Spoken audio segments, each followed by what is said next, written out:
Hello, I am Nurbek Savitakhunov and you're watching the news from Kazakhstan. Another trial in the criminal case against former Zhanaozen mayor Orak Sarbopeyev began on Friday, May 25th in Aktau. The court will be held in the presence of jurors. 12 people out of 64 candidates were selected for this task. The ex-mayor of the town where mass riots took place on December 16th, as a result of which civilians were killed, is charged under 3 articles of the criminal code. These are acceptance of a bribe, abuse of power, as well as preparation for a crime and criminal attempt.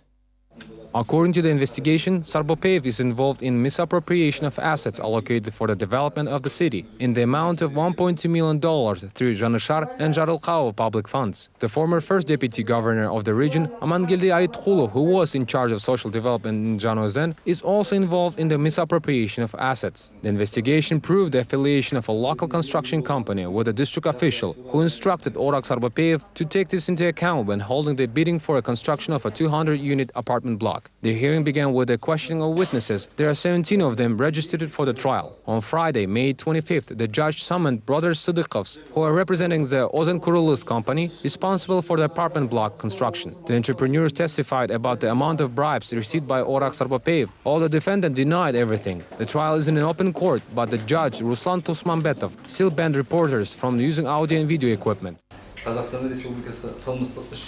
In accordance with Article 322, Part 3, it's allowed to take photos, make audio and video recordings in the courtroom only with permission of the presiding judge. Therefore, all media representatives who are present at this hearing will be allowed to do so only for 10 minutes. After that, I ask you to turn off all equipment in order to not interfere with the process. Since we have an open court trial, we're allowed to remain in the courtroom with a sole condition if you would use only pens and notepads.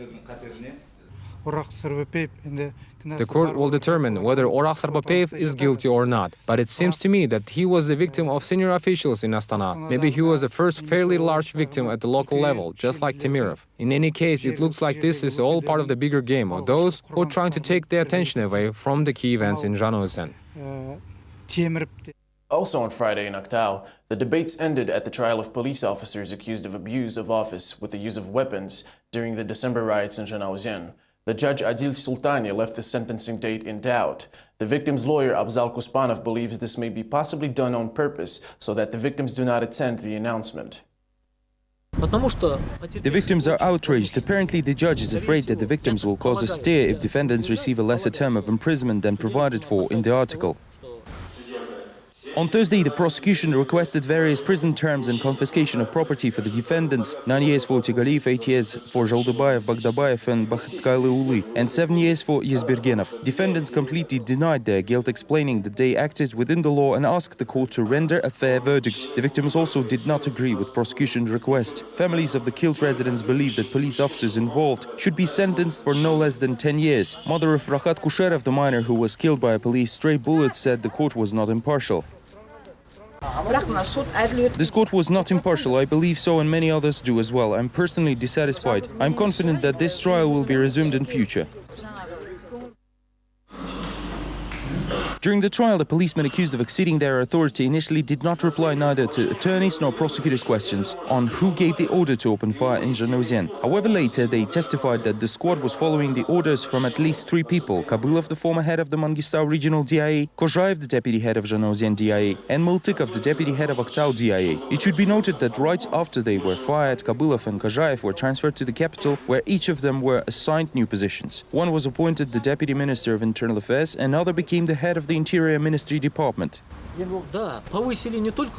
Kozhaev is not the only one who was promoted, if memory serves me right. He is now the head of the Internal Ministry Department. The head of Mangistau Regional DIA was also promoted, as Kabulov is now the Deputy Minister of Interior. Recently, during the debate at the trial of police officers in Aktau, the floor was given to one of the mothers of a child who died on December 16th in Zhanaozen. The woman started with a memorial song for her son, Zhoktau. The judge tried to stop her, reminding her that she's inside the courtroom. On Friday, the mother sang Zhoktau in front of the building where court was in session.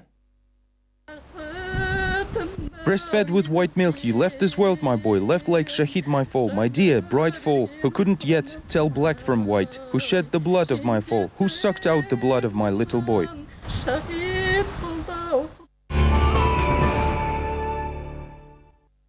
State observers and human rights activists attending the trial say that court sessions in the case of Vadim Kuramshin are conducted with irregularities. For example, so-called linguistic experts from Shymkent stood out. Of the two invited experts, only one has the appropriate credentials.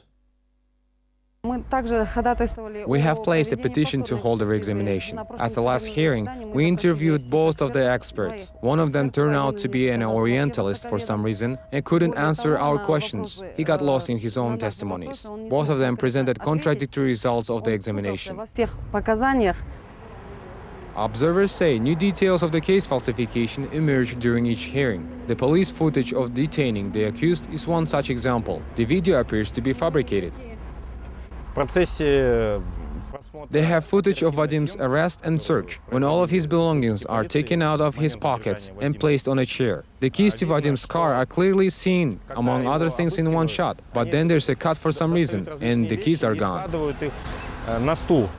The defense attorneys are confident that the person who stole the keys is involved in the theft of a netbook from the car of the human rights activist. The netbook contained the original footage, which served as a basis for his accusation. Vadim Kuramshin is charged with the extortion of money from a Korda district prosecution officer for the suppression of incriminating video. Kazakhstan will mark two tragic dates this year. First, 80 years since the Goloshokinsky famine, when, according to official figures, 1.7 million people died from starvation in the steppes of Kazakhstan, and about 1 million fled to neighboring countries. And second, 75 years since the Great Terror, the most brutal campaign of mass murder in Kazakhstan's history. During that period, the cream of Kazakh intelligentsia was wiped out. To observe the reminiscence of the victims, social activists and opposition members are preparing to campaign to lay flowers. In preparation, Alga, the party pending registration, is distributing leaflets with historical references of those years, but the leaflets are being confiscated from them by law enforcement authorities.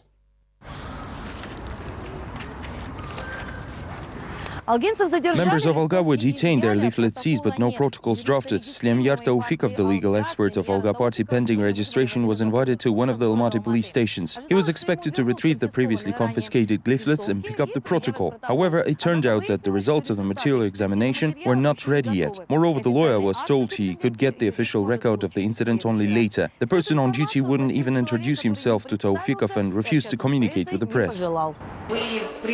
Are you on duty? You didn't show me your ID card, you have no shoulder straps, you are not wearing uniform. Why? According to security officials, the alleged suspicion leaflets only contained the invitation to lay flowers on May 31st to commemorate the Day of Victims of Political Repressions. Activists do not understand what is illegal about this initiative and why were they kept in the local police station for about 2 hours.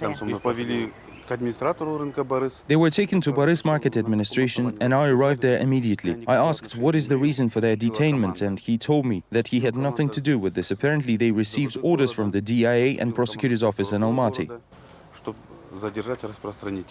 Already a week, social activists have been asking the country's population not to stay indifferent and honor the victims of Stalin repressions by laying flowers at the symbolic stone on May 31st. According to the opposition, the authorities of Kazakhstan failed to learn the lessons of history and continue a reprisal of free-thinking citizens. Oppositionists want everyone to reflect on this on May 31st. Based on this latest incident with the confiscation of leaflets, public activists now expect new obstacles in their endeavors. Prosecutors waited for politician Serikjan Mambitalin to appear in Almaty for an entire month to serve him a subpoena. On April 28th, the former head of the Green Party was in a park near the monument to Abay at the Dissenters Rally. Back then, he, unlike other public figures, managed to escape punishment for taking part in an unsanctioned rally. But security officials apparently have good memory. Irregularities in the case, such as the name of some citizen Taufikov mentioned in the protocol instead of Mambitalin's, of course irked the court, but the verdict remained the same. It seems that you're not going to leave. Do you like it here? You like the judge, right? Well, thanks, but we're lucky we stayed alive. Such was the happy ending for the trial of Mambitalin for participating in an unauthorized rally on May 28 near the Abay monument. The judge Isabayev imposed a fine on the politician in the amount of 15 monthly calculated indexes. The law-abiding citizen admitted his guilt and stated that he would stay away from rallies in the future. He is going to use other techniques to influence the government. I'm not going to participate in rallies. We have plenty of other ways to affect the authorities. For instance, I proposed the creation of a civil government and I'm going to work on it. I haven't returned exactly. I spent most of my time on the planes, so I can't say I'll be here regularly, but I'm going to come here often. Expert meetings initiated by politician Jarmakhan Tuyakbay came to an end, said the Social Democrat. The National Assembly of Representatives of Civil Society will convene in the fall. A working group that includes 12 people was formed during the voting process. Although the National Assembly, with the participation of all representatives of civil society invited by the leader of the NSDP party, Jarmakhan Tuyakbay, hasn't been summoned, the authorities are already keeping an eye on the event. The police showed its interest in the third expert meeting, expecting to see Serikjan Mehmetalin, who has received a subpoena for his participation in the unsanctioned rally in Almaty on April 28. The former leader of the Ruhaniyat party, who was ousted from his post and then returned to the country after a brief exile, noticeably breathed new life into agenda. Mehmetalin was included in the working group and gave a speech about the opposition's disunity and inaction. In social media and in reality, Mehmetalin is promoting the idea of shadow cabinet. This government must unite on the basis of national initiative, without dividing itself into parties, religions and national differences. There should be a team of like-minded individuals who will share responsibility for the country's future. Evgeny Zhovtits, a symbolic figure and human rights activist, will be also the part of the backbone of the future National Assembly. He expressed the idea of the need for general economic reconciliation. The national consensus implies that A, starting Monday, we're living honestly, and B, there's a rule of law in place, supported by an independent court, which can't be pressured by anyone. This also means that those who became rich with questionable methods will take voluntarily steps to at least partially legitimize their property, but return the rest to the state to address pressing social issues. According to Zhovtits, those who refuse to comply with the economic reconciliation will be subjected to various audits with unpredictable consequences. The final date of the National Assembly will be determined in 3 meetings, but it will happen this fall. That's the only thing with which everyone agreed. Disputes about the format of the new platform have yet to die down.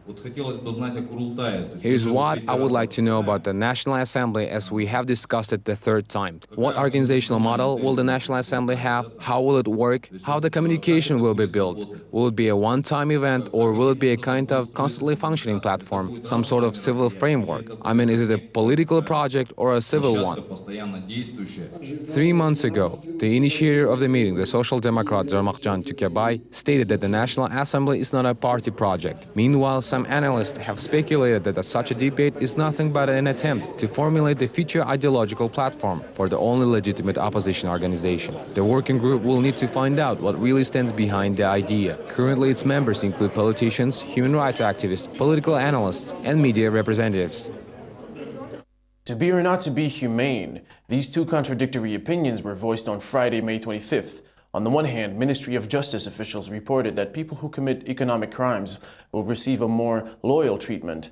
On the other hand, Nursultan Nazarbayev gave the order to punish embezzlers and thieves to the fullest extent of the law.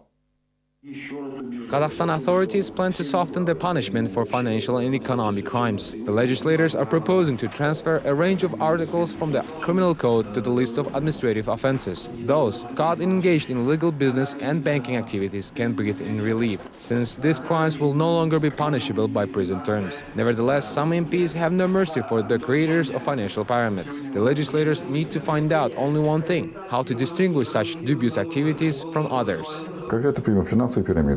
Here is a specific example of a financial pyramid with a deposit scheme, where one invests money and receives profits from it. It is clear that it is one of the types of illegal banking activities. This type of crime should be strictly persecuted because it's a fraud, and the scheme is aimed at illegally obtaining money from population. On the other hand, the leader of the Akjal faction is quite loyal towards former fellow citizens who are currently on the run from the law and are hiding abroad. He says if they return money to the state, it will only bring more benefits, while people themselves, like the disgraced banker Ablazov, are of little interest to the MP. In the meantime, despite the efforts to further humanize the law, officials suggest new kinds of punishments, for instance, a double reparation for victims. The MPs like the idea and even cited the experience of their neighbors. For instance, Kyrgyzstan enforces a triple penalty, in which a portion of the money is received by the state and the remaining two parts is paid to the victims. As for the Kazakhstan citizens who refuse to pay fines, some MPs insist that the violators should be thrown in jail for up to 12 years. Там, где нет уважения к закону, государство слабеет.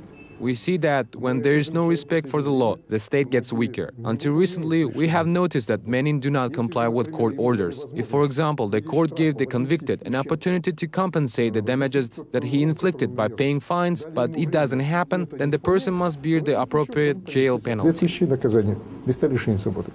While the lawmakers talked about the mitigation of punishment for the financial and economic crimes, the president of the country made it clear there will be short work with those who try to steal money from the state treasury. Speaking at the meeting of the Jumble Governor's office, Nursultan Nazarbayev also instructed to establish a national committee for 5 programs that include employment, industrialization, business support, upgrade of utility services, and drinking water. It's hard to say whether the instructions of the president will affect the upcoming changes in legislation, but considering that all of his wishes received almost as an order lately, the MPs will have to think hard if they still want to humanize the law while keeping within the orders of the president.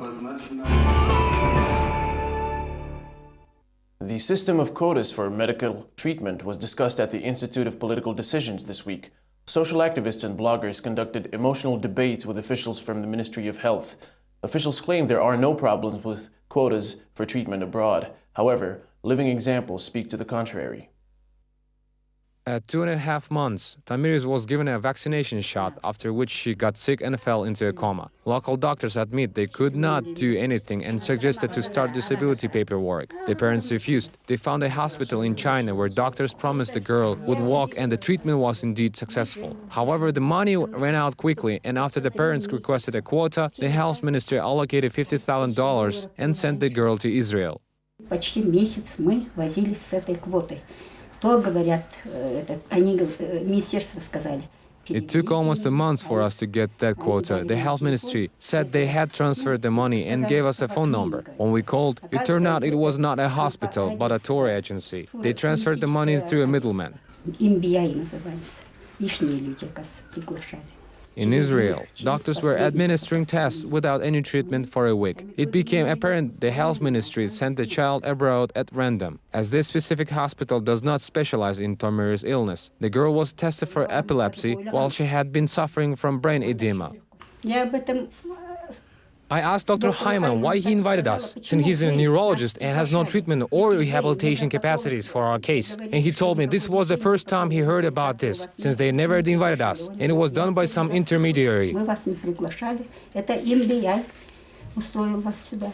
Unlike Tamir's parents, some citizens of Kazakhstan do not even dare to embark on the exhausting path of seeking due state assistance. Those who try to reach the health ministry have faced routine rejections, bureaucratic delays, and corruption. This is exactly what has been hotly debated the other day at the Political Decisions Institute. The ministry official Gulay Maslbekova is fending off public activists. Blogger Saltanat, for example, is voicing the concerns collected from the internet users.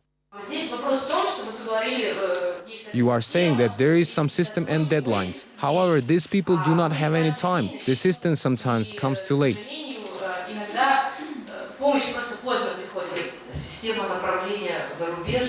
The system of sending patients abroad has several problems. The main one is that we have a limited list. We're short on funding, and this is also right, since we need to develop healthcare here in our country.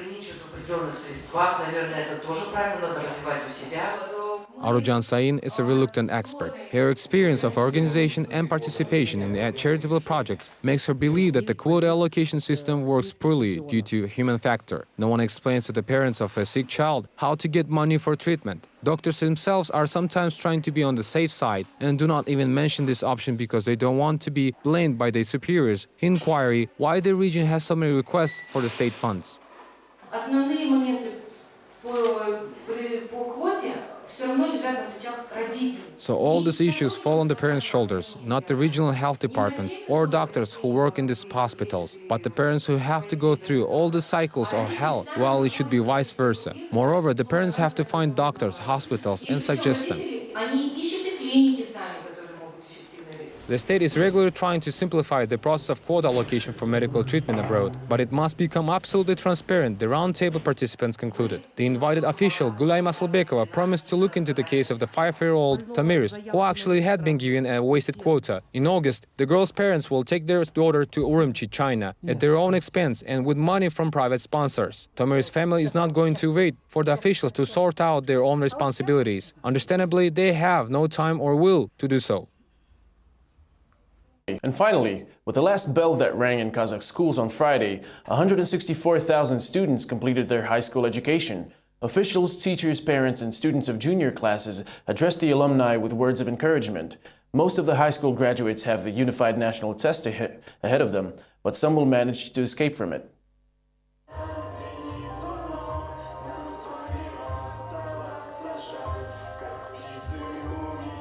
The Last Waltz by high school graduates is a tribute to teachers and the school with a great history. At different times, this Almaty gymnasium was attended by Manshuk Mametova, Vladimir Biusov, Bukikhanov brothers, and Olzhas Suleimanov. 2012 graduates know their heroes well, but say they have a more pressing issue at hand, passing the unified national test. Some see this as an almost another feat of heroism. Everyone should pass their UNT and become a minister. They should be accepted to the best university for free. I wish them all the best and also finding a great job. They should receive good education and always stay healthy. I wish them happiness, health, and to pass the UNT. Graduates are congratulated by everyone, from local administrator to their parents. But of course, mothers are excited and worried more than anyone else. I wish my children great results on the UNT. It's the most important task for them right now. I wish they enter successfully the universities they choose. I wish everything to work out for them. Serik Nurjan, a 2012 graduate, is not concerned about UNT. The school he attends will have only regular exams. His last class is held in Nazarbayev's elite intellectual school in Astana. The young man is confident that everything will work out for him. He says both himself and his parents, along with tutors, have done everything possible for this to happen. Serik is quite optimistic about his future upon graduation from Nazarbayev's intellectual school. I am an 11th grade student, that is a graduate. I feel great because this is a very good school, with lots of opportunities because it's possible to enter foreign colleges. Perhaps I will go into mechanical engineering and will likely study in Nazarbayev University. As for UNT, we don't have that here. We'll just have 3 exams in math, physics and chemistry. But yes, just like for the UNT, we're anxious because our exams are more difficult than the UNT. Far away from the capital, in a small city of Pavlodar, the last class brings the same happiness and sadness, albeit on a more modest scale. Daria Andrushkova thinks about the UNT almost all the time. Not at this particular second, no, but as it approaches with every day, it gets scarier and scarier, and you think that you would come there, panic, and won't be able to write anything. But then you think, you did go to school, you were supposed to know all this. The UNT results will determine if Daria achieves her dream to enter a management school and start her own business. The farewell bells, symbolizing the last official day of school, rang today for almost 165,000 Kazakhstan's graduates. This is all we have time for now. Thank you for watching and see you next week.